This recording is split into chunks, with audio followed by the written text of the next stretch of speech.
Repeating again, Vicky, that Andrew has always denied any wrongdoing. Danielle, what about Buckingham Palace? Has there been any comment or response?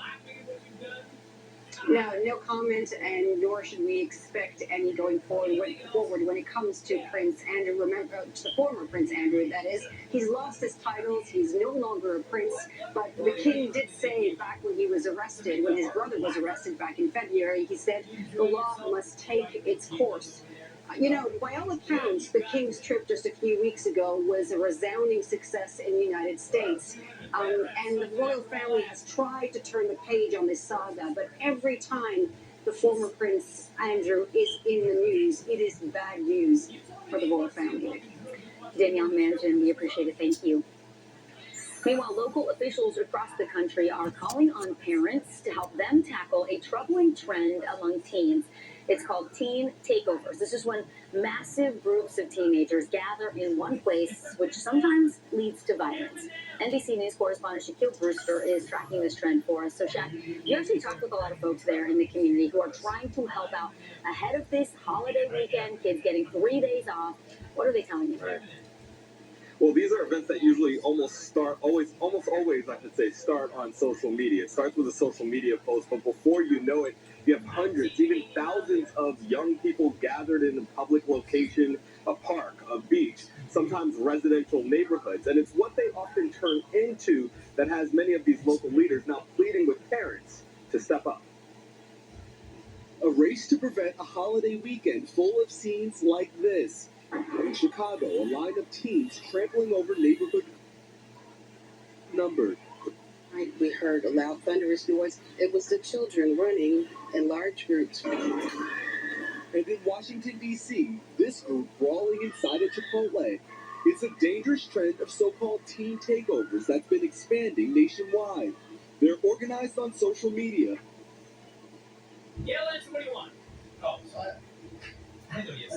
Often turning violent. Where are the parents?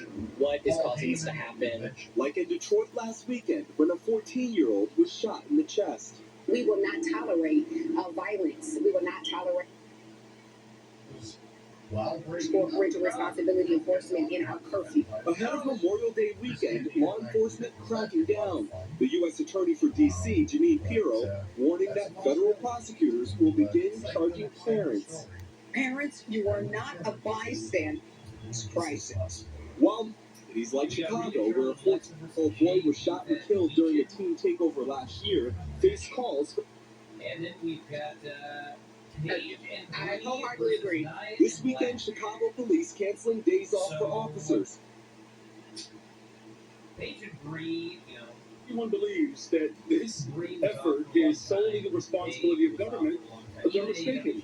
Activist Early Walker runs a text alert system for Chicago's parents, reactivating it ahead of this weekend. My whole thought process is at least it gives parents a know-how or at least a whereabout of what's going on. A push to stop the trend before more damage is done. And Jackie, it sounds like the parents support the curfew. What specifically are community leaders and government officials asking parents to do to help with this and keep everyone safe this holiday weekend?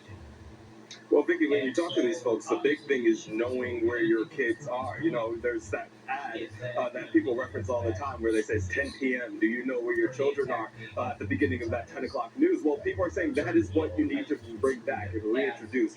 Know where your kids are, know who they're hanging with, and know where they're hanging. And then those alerts have shown some success, especially here in Chicago. There was one time a couple of weeks ago where you had Mayor Brandon Johnson going out and saying, hey, we're following 5 of these trends this weekend. That ultimately turned into a parent takeover where they essentially crashed the party. When you talk to some of these young folks, they say that sometimes it's innocent. They want to hang out for free with people their age, but it's what they often turn into that becomes that problem. Yeah, it's good to raise this awareness. Shaq, thank you so much. Well, last night marked the end of an era in late-night television as Stephen Colbert signed off as host of The Late Show for the last time. It ends a more than 3-decade run for the show at the iconic Ed Sullivan Theater. The night was filled with celebrity cameos, laughs, and a few tears from devoted fans. And